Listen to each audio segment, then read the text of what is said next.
at the hospital. I mean, I didn't really know what was going on. So many people were around me just putting on IVs and tubes in my mouth to help me breathe. My mom wouldn't even walk in. It's too overwhelming for her. And it was so hard to just lie there and act dead and have my dad looking over me while I'm just lying there and there's nothing they could do.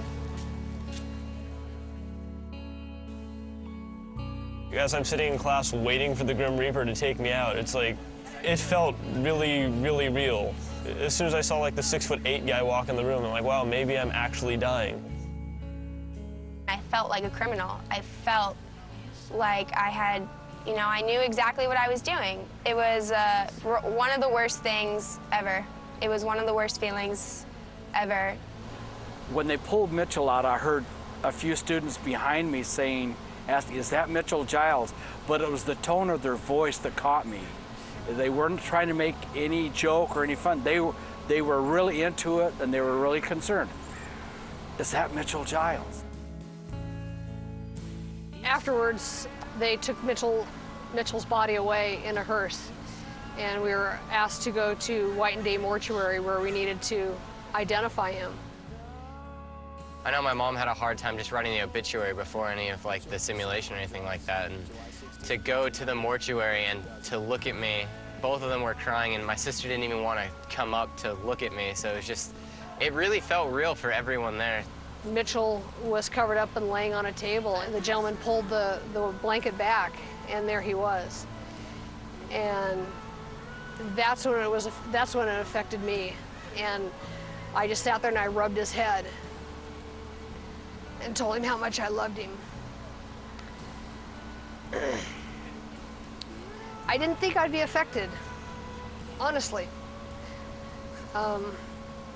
I was afraid I wouldn't have any emotion, but I had a lot of emotion. That was my boy.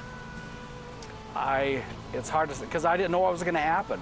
It's the same thing with death. You don't know when it's going to happen. I had no idea what was going to happen.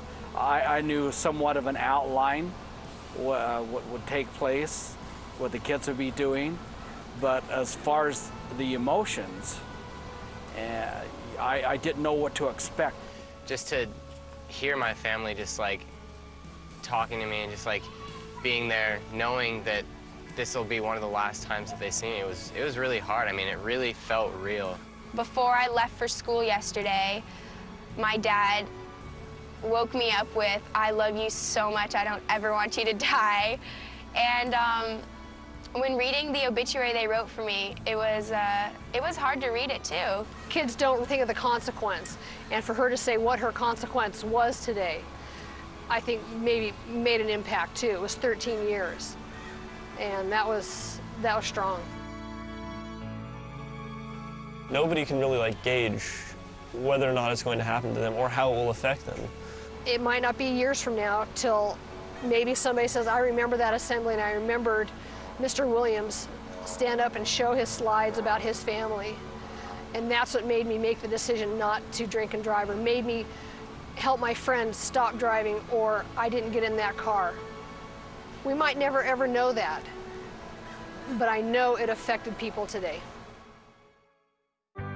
For us, it was a night like any other. We had just gone out to dinner. We were just going to get some treats, some ice cream, and as a family, and turned left to come down under that underpass.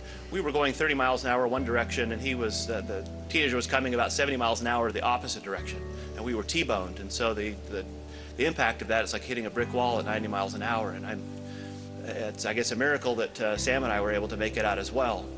But because of the severity of the impact, my wife and my two children that did passed away immediately. And there's 30+ teenagers at this party, and they all know he's drunk, and they all know that he's trying to leave the party with his girlfriend. His girlfriend, fortunately, is smart enough at least to not get in the car with him. But unfortunately, she made a choice not to prevent in any way, or to try to prevent him from getting in the car that night, along with the 30+ other individuals that were at the party. They watched him get into the car and they watched him drive off, very drunk. He was more than twice the legal limit of intoxication.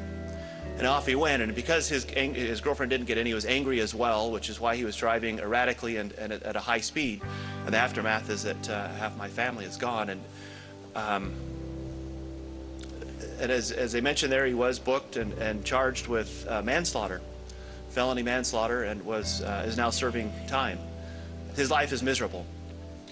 They had the first appeals hearing, their probation hearing, about 2 months ago.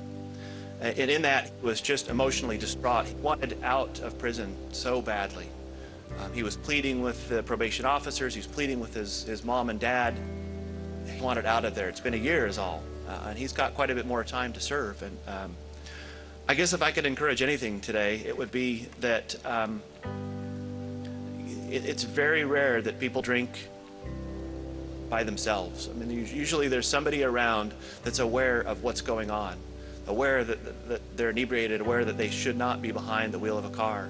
If nothing else, I hope that today at some point would basically make that promise to yourself, that you'll do all you can through your life to be responsible, to prevent the preventable, and to make sure that none of your friends, none of your acquaintances, nobody that you work with, that throughout your life, that you'll do all you can to make sure that people don't drink and drive. Thank you very much for inviting me here.